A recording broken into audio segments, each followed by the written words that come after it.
Hello, I'm Cassie. Welcome back to my allotment journey. And it has been such a long time since I did a video from my actual allotment. My last one was from my home garden.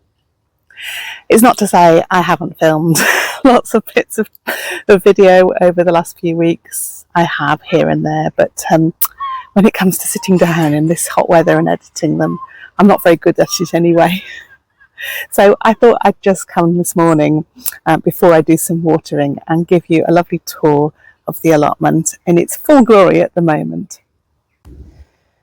So I say in its full glory, I mean, to many people it would probably look very messy. I mean, in fact, even to me it looks quite messy at times, but there's lots and lots going on.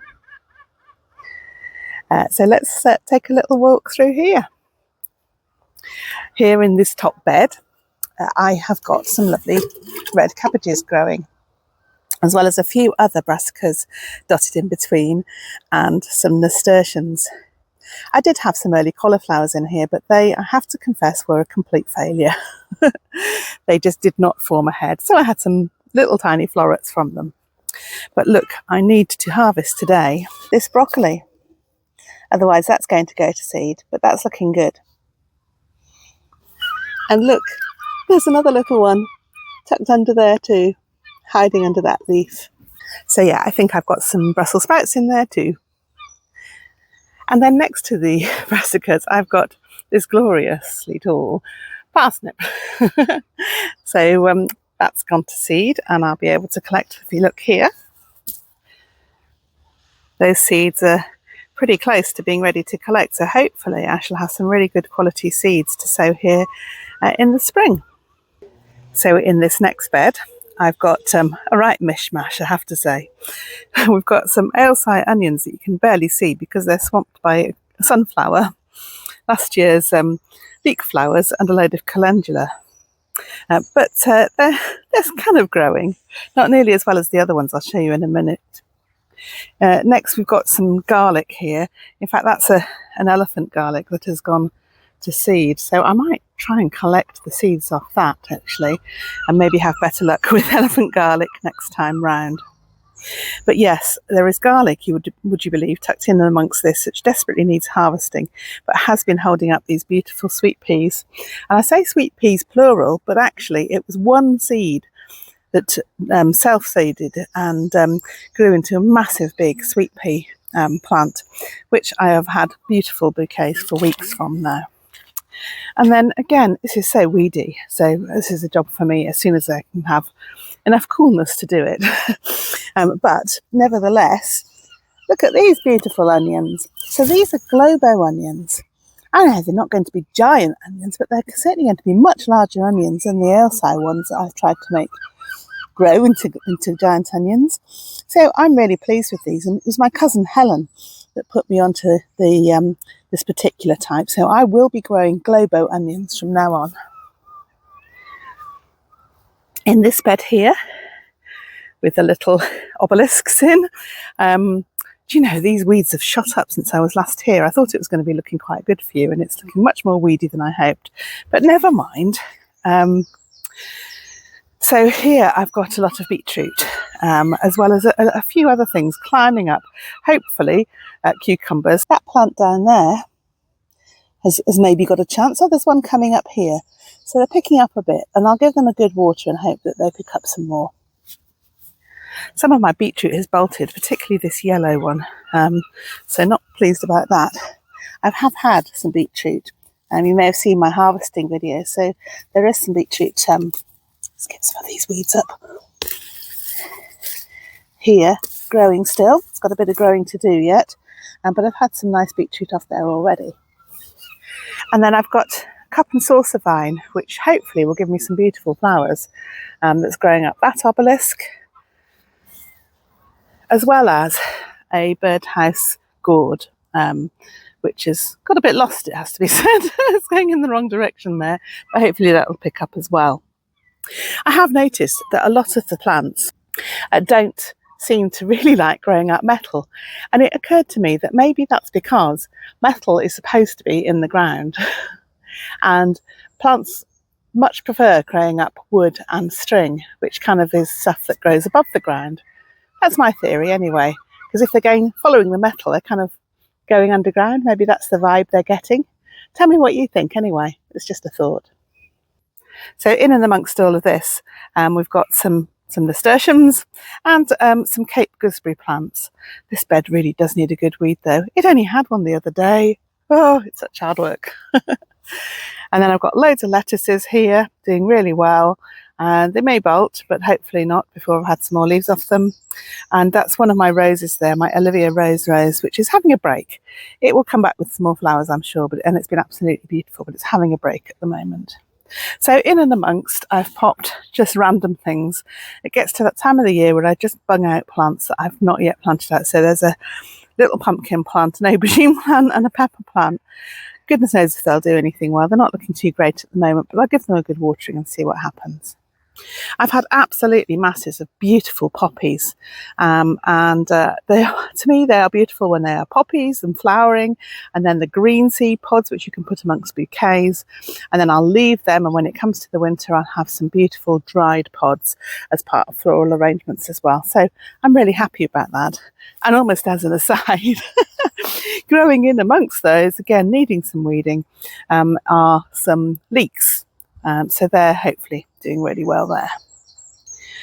I've got my pre-star cabbages here, so I've harvested a couple of those. Was leaving one to hopefully show in the show, but it's looking a little bit too nibbled for that maybe. We'll see.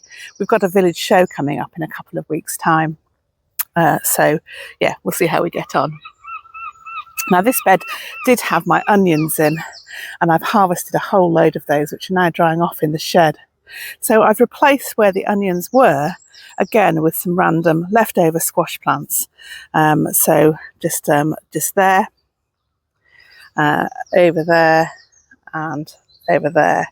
So what's going to go in this bed as soon as it's strong enough to come out is my kind of winter brassicas that I've got growing as seeds. I have just spotted something really beautiful in the abandoned plot next door. Let me show you. Look at this. What's that? I mean, it's covered in insects, but look how beautiful that is. I don't know what it is. I'll have to do a Google search later on. If I find out, I'll let you know. Wow.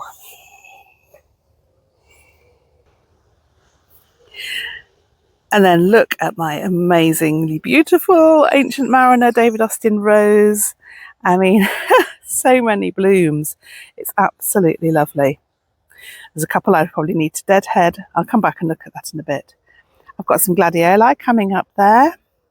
And then look, my hollyhocks. To me, they are just the epitome of a cottage garden. And they just look so beautiful, and they're purple and lovely with the salvia in the background and some lovely blue, I think they're Erisium, something like that anyway. They're slightly different to the ones I've got at home, but they're blue and beautiful. Even to me, the seed heads of the lupins look lovely. And then tucked in and amongst, I've got some raspberries. I left them in against some advice, and they're doing okay. They're not spreading too well, which is quite good actually in this particular case. Oh, now I really wanted to show you this rose, but the heat's got to it yesterday. It's a purple one. There'll be another bud coming soon. And here I've got some peas, some purple peas, and some sunflowers coming up. I think these are red sunflowers. And then look, in this flower bed, these two are the champion in my view anyway, dahlias that survived over winter in the ground, and they are absolutely glorious. And they are being so much more prolific actually than the plants I'm growing from tubers, which are doing well, but not nearly as well as this. Look at that stunning number of flowers on those. This rose here, which is my Eustacia Vi rose, is just coming into its second bloom. So sorry I can't show you those right now. And then this is beautiful, isn't it? Oh, is it just cow parsley or what? But it's quite fascinating to me because it's got a little red flower in the centre of each. I think they're called umbellifers, aren't they? Look at that. Isn't that lovely? That's just self-seeded. And then there's some penstemon. And then, oh, it's slightly over its best, so I can't show you it at its best. But this is my Coco Loco rose. So it's been past its lovely creamy coffee, chocolatey colour, and it's gone into its pink colour. It's absolutely lovely, and I'm so glad that it's doing well.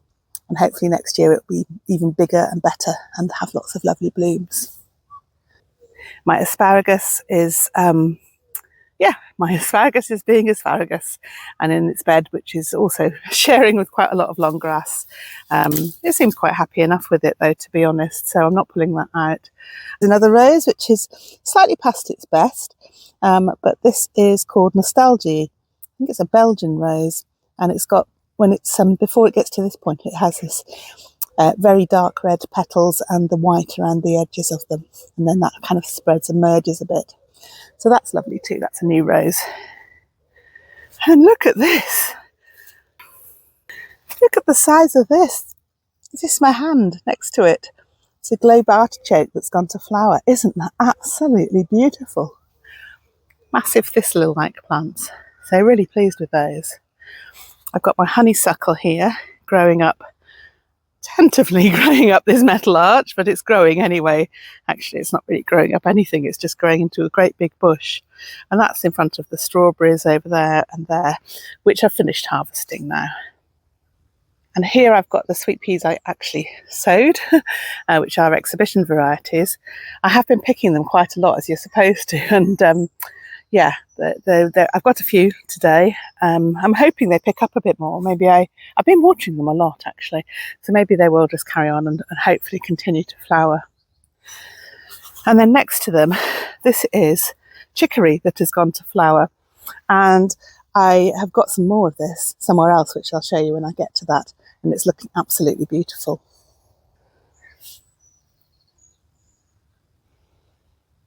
I see I'm not the only one to think so. Busy bee. So that chicory is growing up with the peas, which are just coming to their end actually. They did well growing up this. I've had lots of peas off them. And then behind them, nearly back to the top of the plot now, we've got all my parsnips. And I thought I wouldn't have any parsnips, and now they're looking really healthy. About 3 or 4 or 5 different varieties of parsnips in there growing, because I kept thinking that they hadn't germinated. And then here in my pots at the top, I've got some interesting plants. So this is a pineapple guava. This is a citrus, so hardy lemon, bitter orange, deciduous. Yeah, I can't remember what half these are. This is a Chilean guava. This is a blue sausage plant. This is a ginkgo, which is not looking too great. I was hoping to look after it here a bit before taking it home when it got more mature. And then this next one. This was supposed to be skirret. Skirret, that ancient root vegetable that Jenny from the plot told me about, and which I ordered some seeds from, and which has grown into nothing to do with skirret, which is a tuber. This is a succulent, and I think it's called a moss rose. So I had a wrong set of seeds altogether from a bit of a scam company, I think. But fair play, they have given me my money back. And I've still got some rather lovely moss roses. Now, I'm not having a great deal of success at all with climbing beans this year.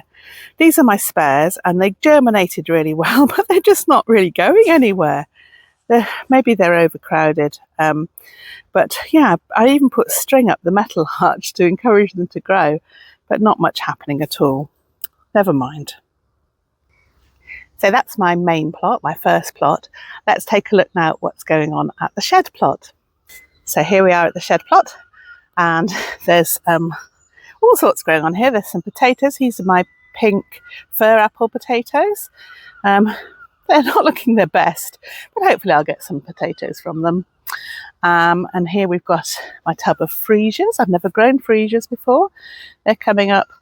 Not necessarily the colours I would have chosen, but nevertheless, I've got freesias and I'm really pleased. Carrots coming along in their own slow way.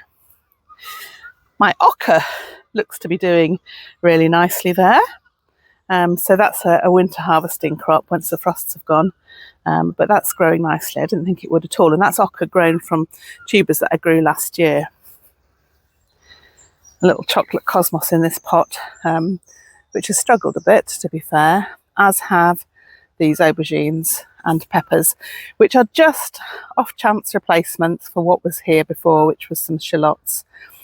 So we'll see how they go. In this bed here, again, ignore all the weeds. These kind of thistly plants have just obviously grown everywhere. And I will pull them all up more systematically when I get a chance. As for that dock. And dandelions. Dandelions, couch grass, buttercups, thistles, yeah, it's all the lot. So this is my celery and celeriac. And then here I've got my dwarf beans, which I've already had quite a few harvests of, and yet they've got loads more beans ready to harvest today. So those will be in my next harvest video. And then here, people keep saying, oh, has your trellis fallen down? No, my trellis hasn't fallen down. I've deliberately propped it up like this against the fence in the hope that these little baby pumpkins take the hint and grow up it. I think I'm going to need to tell them what to do though, so I'll be tying those in if I get a chance. More metal work that the plants don't like. So here I've got beans on one side and tomatoes growing on the other side, and then weeds on the other side of that. But look at that beautiful thistle. I like the weeds sometimes. So yeah, quite a lot going on here. There are some fruits coming on the tomatoes. Beans seem to be kind of sort of present. Hopefully they'll take the hint and start to grow in a bit. I've had quite a few black currants. They're just about going over now. Well, there's still some here on the black currant bushes. And then let's go over to this side. Oh, new development, which is not yet complete, but I have a path. Some Facebook Marketplace slabs, which have been sitting at home for a while. And my husband Craig has brought them down and laid them down for me here. So there's some more to go, and that'll hopefully reduce the strimming and make it easier to walk on the allotment. Now, last time I think I showed you this, it was a bed of shame, and then I made it beautiful and weeded it all, and now it's a bed of shame again because it's got brassicas in it, so the later brassicas, but they have also been accompanied by stinging nettles and all sorts of weeds, so I need to get into there. This was such a job to put up, and it's so rickety looking now. Look at it, how ridiculous. I tried all sorts of heaps. I got some big black ones that John gave me there. I think that one's the one there. I think the rest I threw into the abandoned plot next door in despair. Couldn't get them to stay up, but these are just about staying up, and they're nice and tall anyway.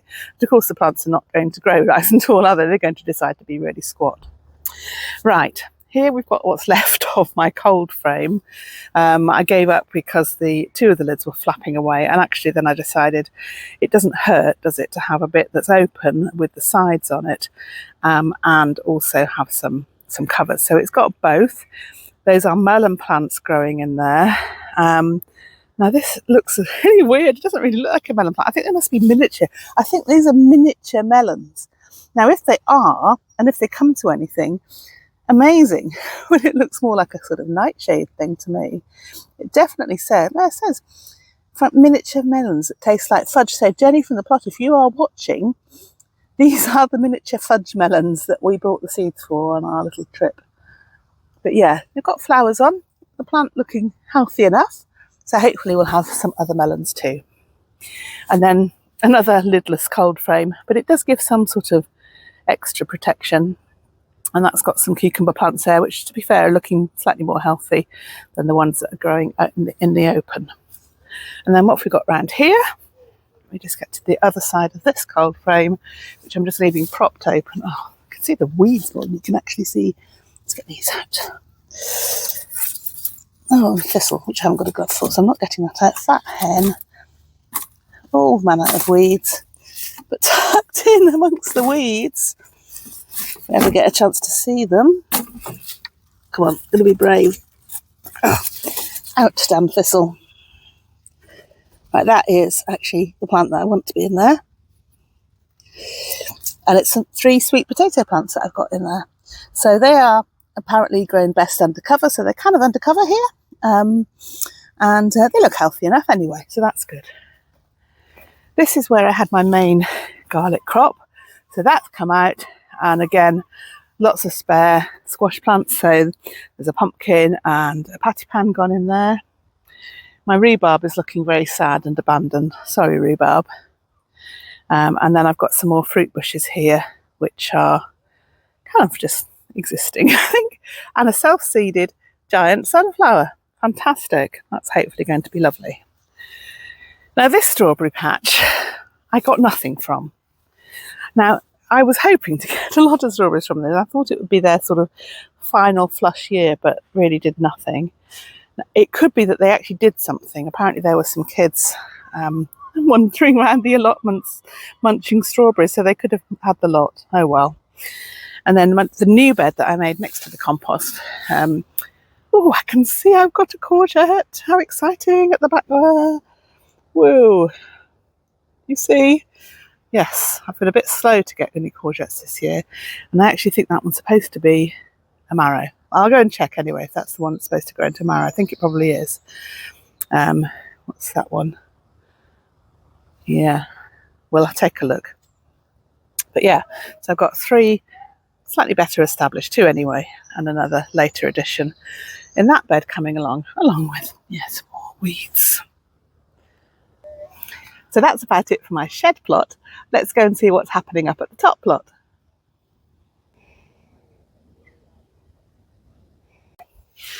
So as we approach the top plot, this is what I meant about having some more wild chicory somewhere. The giant plants that I had in my wildflower bed that I didn't know what they were turn out to be this glorious range of wild chicory in just about my favourite colour. Look at that. And it's absolutely buzzing with pollinators. So lovely. I'm so happy. And then here's my sweet corn bed. So 2 lots of sweet corn. The first that I put in a couple of months ago. And then I decided it wasn't healthy enough. So I grew some more, and I've planted them out too, and they're just about picking up as well. So typically I'm probably going to end up with too much sweet corn. And then let me show you my dahlia bed. It's just coming into its own and looking so beautiful. It's what I've been waiting for all of these months. So yeah, really, really pleased with that. And I'll show you some close-ups in a bit.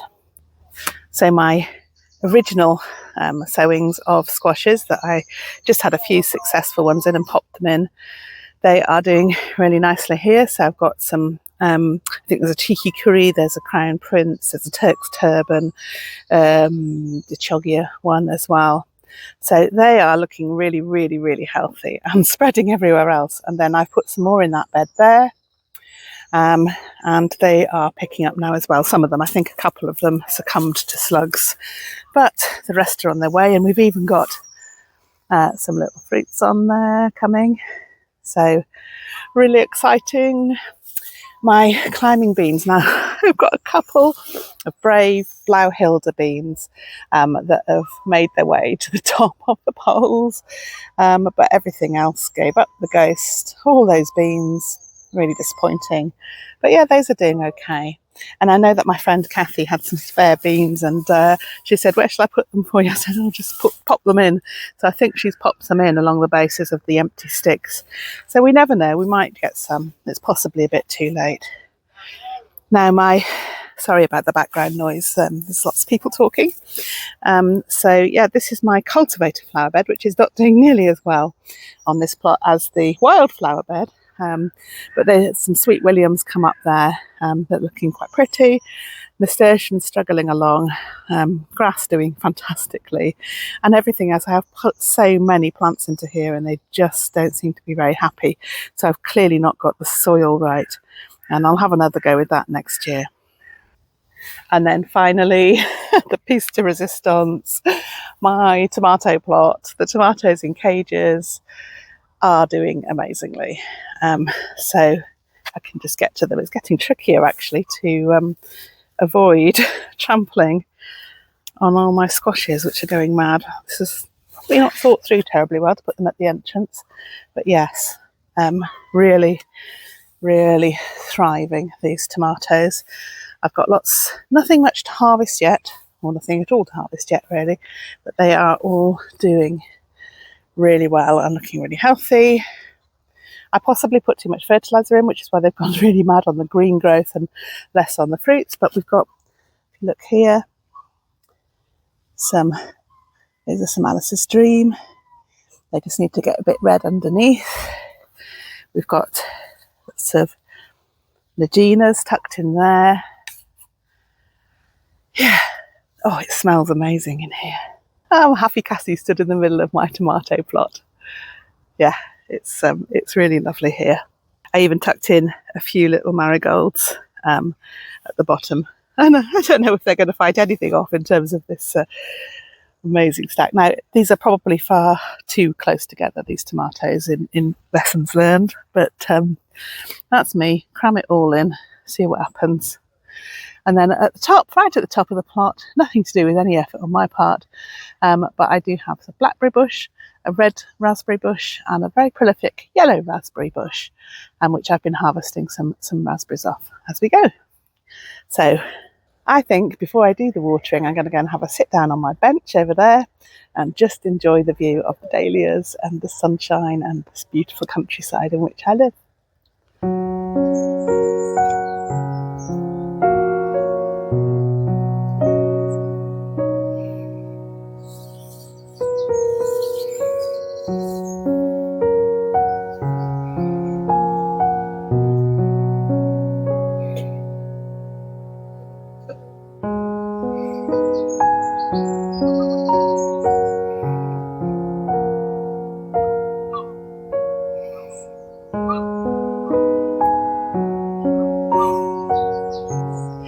So I hope you enjoyed this episode of my allotment journey. Do say hello in the comments, and don't forget to like and subscribe if you haven't already done so. And I shall hopefully be back soon with one of my harvest shorts. Do take a look at those, the 52-week harvest challenge, which we're trying to harvest something each week for 52 weeks, a year in other words. That's been organised by Stella and Jenny, and I'm enjoying taking part in that. So sometimes people tell me they can't find the shorts very easily, so do see if you can find my channel and then look at the shorts, and you'll see a number. So far I think I've done 6, it might be 7 by the time this goes out. So the 52-week harvest challenge, take a look at that. In the meantime, I hope you have a lovely time in your gardens or your allotments or wherever you are, and hope you enjoy the produce of your land, because it's just brilliant and beautiful. And yeah, I need to get the watering done before it gets really hot. So see you soon. Bye bye.